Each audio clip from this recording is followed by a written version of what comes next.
This is In the Dirt with ASOTU. So we're here at the TrueCar booth in the most comfortable seat I've sat in all day. So this might be a longer conversation. But Jennifer, Liza, thanks for joining us. Thank you for having us. Yeah. Excited to be here together. I know. We told you to. You get we can be on all at the same time, and they were like, "Yes, let's do that it." sounds great. I told Liza, I was like, "Oh, this would be fun." Well, then why don't we start by why don't you give us a little bit of the history of your relationship? Goodness gracious. I mean, I think that I met most of you guys on Clubhouse, right? And I have been fangirling over Liza since the first time I heard her speak. Like, seriously, superhuman. One of my heroes. I think we met for the first time maybe at Digital Dealer in Tampa. That sounds right, yes. At you all's thing. It was at the family reunion. Yeah, absolutely. I think that's where we met in person for the first time. Mm-hmm. That's actually where I met you for the first time in person. That's right. You were sitting outside and we're like, we know each other. That was such a fun show because everyone was just so excited to be around people again. It was the first really event great. after COVID shut down. Yes. And I hadn't been to Digital Dealer in years. And I was like, I just want to go see people. Yeah. And then actually you all's event, I think, was the thing that triggered me to say, well, then I was speaking. And so I was like, all right, I'm going. Yeah, I tried to get the band. That's the first time actually I ever met Kyle in person too. That's right. That was morning. a life-changing event then for the four of us sitting here. Sounds like it. It was awesome. Isn't that funny if you think about those 2 days, and that was 2 years ago. Yeah. And so much has happened, and now here we are on a whole seemingly different trajectory. I would agree.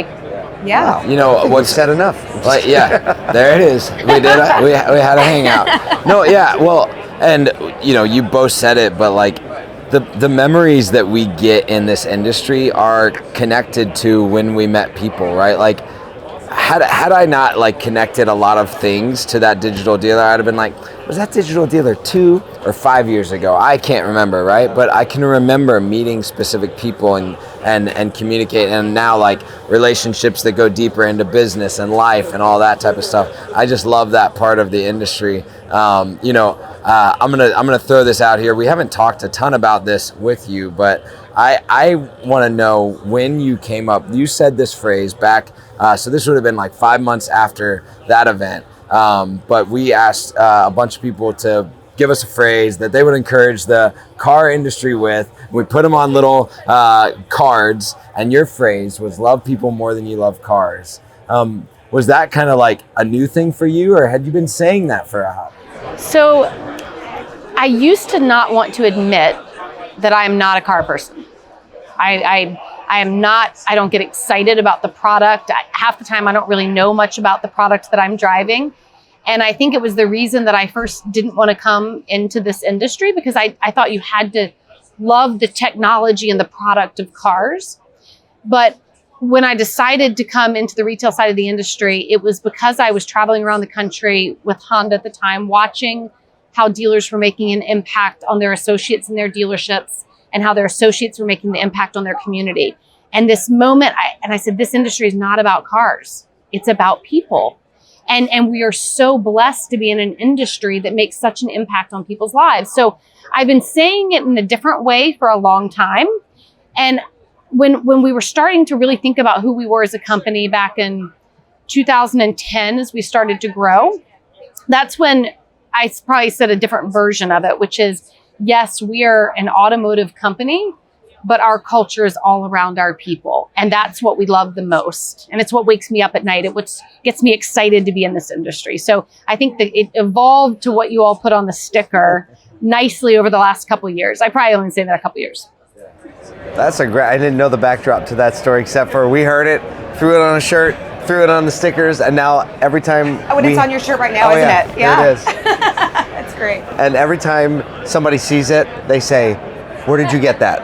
And I always tell them, like, that's Liza Borches, and you can get one at ASOTU.com. And typically speaking, about 10, 20 minutes later, I'll see an order come up from the website. So I love it that these shirts from that mentality are starting to kind of pervade across the auto industry. So, you know what I think is really interesting about the two people that we have sitting here, Paul, is they have similar stories in that they are generational dealers, where they are multi-generation dealers serving, and now women leading these organizations, which is like a wild. Actually, I was telling we've been doing interviews all over the floor all day today, and I was like, man, I'm just I'm looking for like dealer badges, right? You see the color, and I'm like, I'm just trying to find more women that I can just hear their experiences. So I'm like really excited. I'm like, okay, now we got them two sitting down next to us, right? Like, tell me a little bit about your experience kind of growing up around the industry, and then like,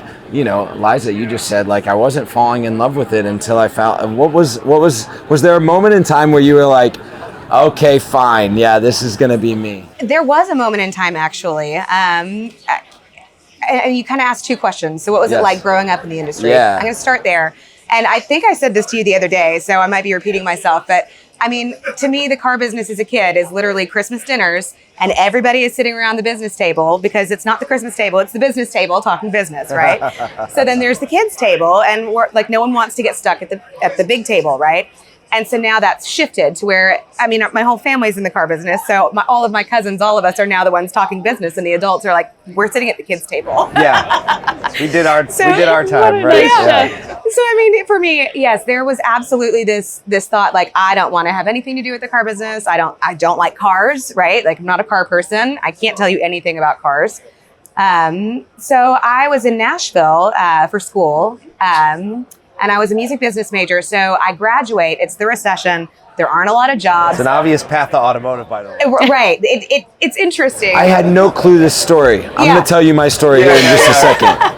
So I didn't do the best job at networking in the music business, because I was in college having a lot of fun, and I didn't get the right internships. And I mean, it really was so much about who you know, as life is, right? So I'm finding myself as a graduate with a recession,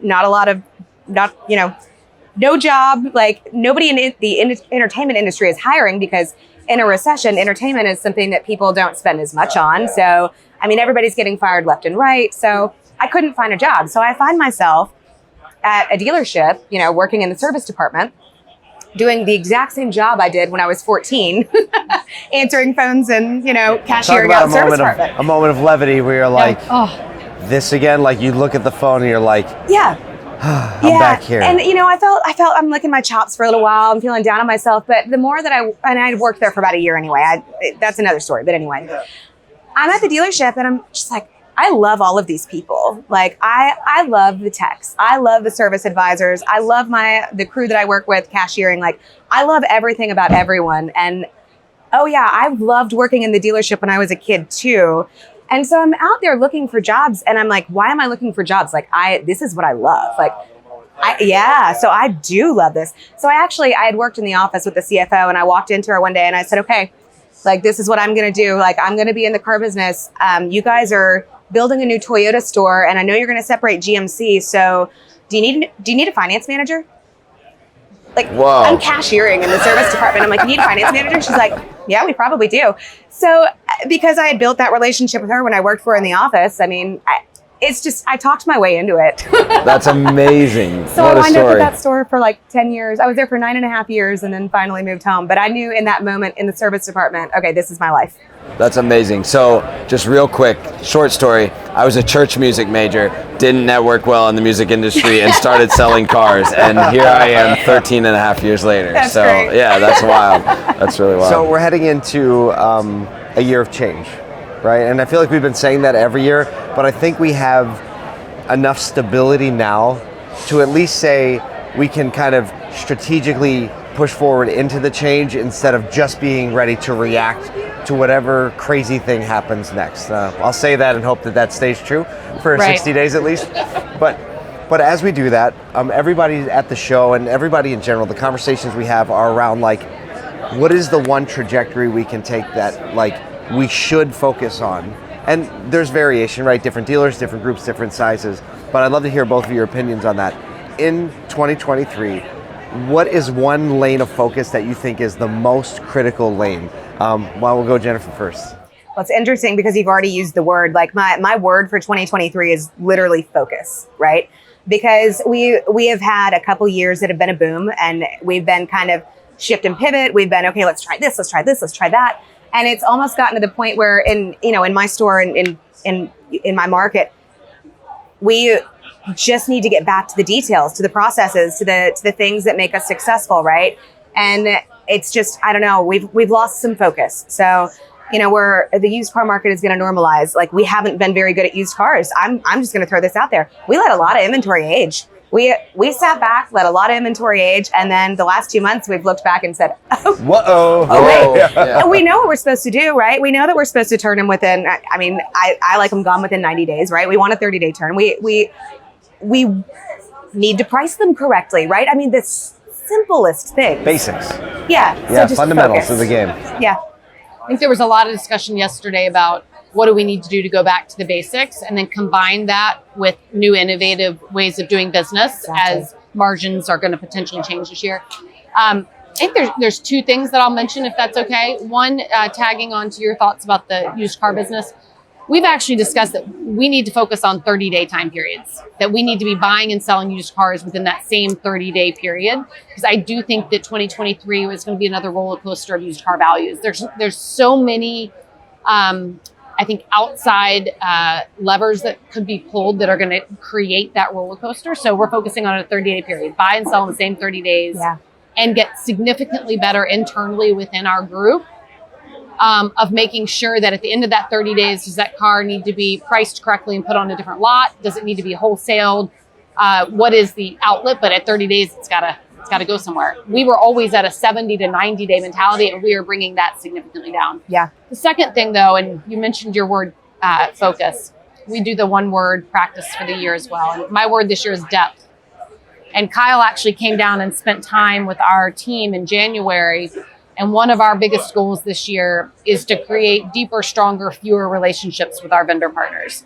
And really evaluating everybody who we do business with. And Kyle helped walk us through this. What problem are they solving?